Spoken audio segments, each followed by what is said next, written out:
Okay, today's the big day. Friday the 13th in October. Horror movie recommendations. Maybe I shouldn't be shouting so loud because my niece is sleeping on the couch. But anyways, today I promise to go through the best two Friday the 13th movies in the whole bunch.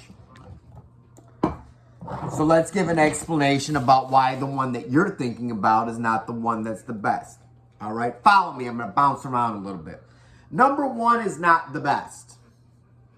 It's got Kevin Bacon in it. It's the start of the series, but it's basically an American Giallo movie, right? Everything's from the POV of behind the knife, and we don't know who's doing the killings. Whoever could it be? And then Pamela Voorhees pops up at the very end with some convoluted ass backward story that wasn't mentioned or discussed or anything at all during the freaking movie, right? Not to mention that number two is better than number one, okay? Because to have a good Friday the 13th movie, you kind of sort of need to have Jason Voorhees, okay? But number two's got that scene where the girl's like, David, there's somebody in this room. There's somebody in this fucking room. And Baghead Jason pops up from the fucking shadow and starts fighting the guy.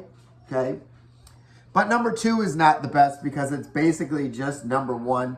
And my God, why did you have to cleaver the fucking wheelchair dude in the face and then push him down the stairs? Chill out, Jason.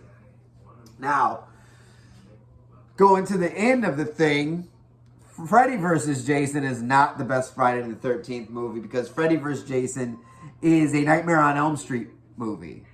It's not a Friday the 13th movie. It's not a Jason movie.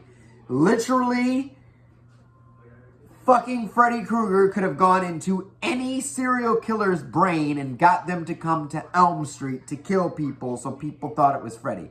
He could have gone into Michael Myers' brain and been like, hey, leave Haddonfield, come to Elm Street. Elm Street's pretty nondescript, so he probably wouldn't have to walk very far at all. He could have got in Pinhead's brain. He could have got into the BTK killer's brain. He could have gotten my fucking brain and be like, go there and fucking kill people, right? It didn't need to be Jason. It literally could have been anybody with a knife. So, fuck that one. Jason X, listen, it sucks. Yeah, there's that one kill where the lady's head gets stick in the liquid nitrogen and they bash and it turns into... That happened in Terminator 2 a decade before. Relax, we've seen it before. It's trash. Two that are really close to my heart are also not the best. Friday the 13th Part 3 when Jason gets his mask and it's in mind-blowing 3D. It's trash movie. It's got a special place in my heart. I absolutely love it. But Jason is still running at fucking people and tackling people. There's the one kill where he shoots the guy in the face with the harpoon and just kind of like drops the gun and walks the fuck away. Like, what a walk-off kill. But no, the 3D aspect of it makes it a little cheesy because they need to get the kills coming at you, right? It's kind of bullshit. If you ask anybody that's about my age what their favorite Friday the 13th movie might be, instinctually they will say Jason Takes Manhattan. I don't know what it is, but there's something about people of my age that I don't know how or why, but Jason Takes Manhattan really stuck with people. And it's near and dear to my heart, but it sucks. It's not Jason Takes Manhattan, it's Jason on a boat for 55 minutes, and then Jason in Times Square for 5 minutes, and then Jason on a set that looks like a disgusting sewer of New York for another 5 minutes, right? The kills are pretty good, right? He like uppercuts the one dude's fucking head off, and he fucking guitars the girl in the head, and that's pretty cool, but like the rest of it is like, it's kind of shit, right? It's kind of a shit movie. It's kind of slow, kind of drags. It's the shortest one of the bunch. I think it's 81 minutes. But it's definitely the slowest, most draggingest. I don't want to say too much about Friday the 13th Part 7 because that was the one that was supposed to be Jason versus Carrie, but they couldn't get the intellectual property rights 4 carries, so they just had another girl with mental fucking telepathy, and it's garbage. It's the worst of the bunch. So it's definitely not that one. Now, Friday the 13th Part 4 would probably be number 4 because it's got some horrific, brutal, gruesome kills. Crispin Glover does his fucking dance thing, right? But the whole thing with Corey Feldog cutting his hair so he's got the same ugly haircut as Jason, the ending is kind of fucked up. And like, I don't know who the rugged dude in the woods was coming to hunt Jason, and then Jason, you know, is hiding in the basement, kills him, and he's yelling, "He's killing me! He's killing me!" He put up a 0 fight. Anyways, if I had to pick a close number 3rd, it would be Jason Goes to Hell. Jason Goes to Hell, it's my favorite, but it's not the best, okay? It's my favorite because they blow up Jason, and then the coroner eats his heart, and then he's possessed by the Jason demon, and Jason needs to be resurrected by the blood of his fucking relatives and shit. It's so fucking good, but it's got like that cheesy 1990s Charles Band creepo synthesizer score to it. If it had the old school Friday the 13th violin score, I think it would be much better. I love it. It's not the best movie, but it is my favorite.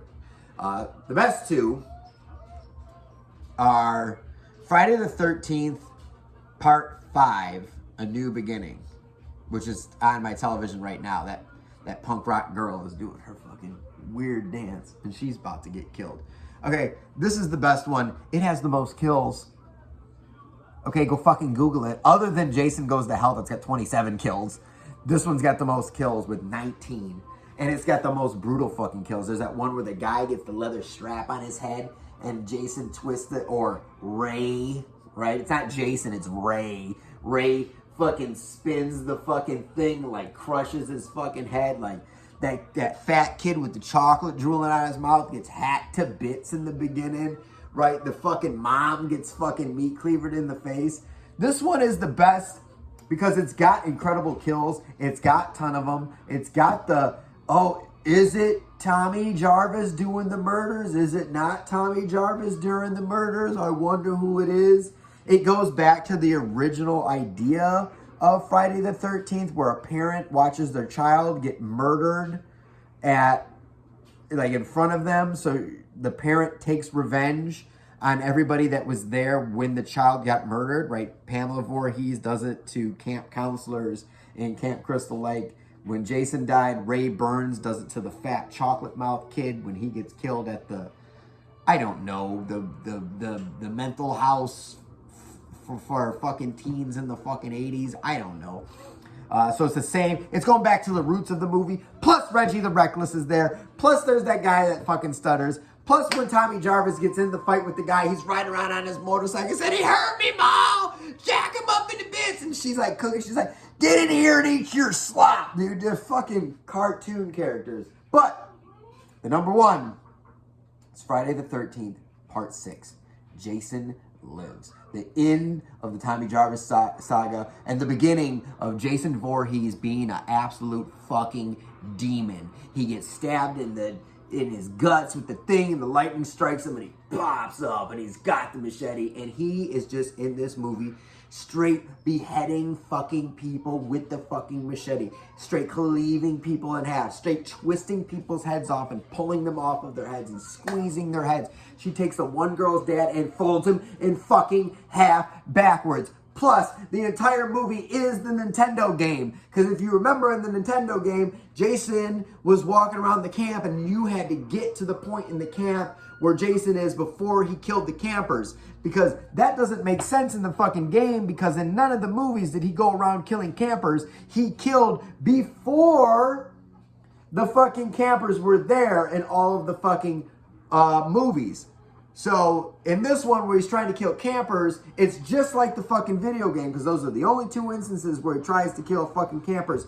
Plus, it's the only one that's in an actual functioning campground. Now, they always say these parodies of fucking Friday the 13th movies where it's like, oh, he's killing campers. He's at a summer camp. Number one is in a summer camp before the summer camp even opens. Number two is in a summer camp before a summer camp even opens. Number three is at a random house in the wood in the barn, in a barn.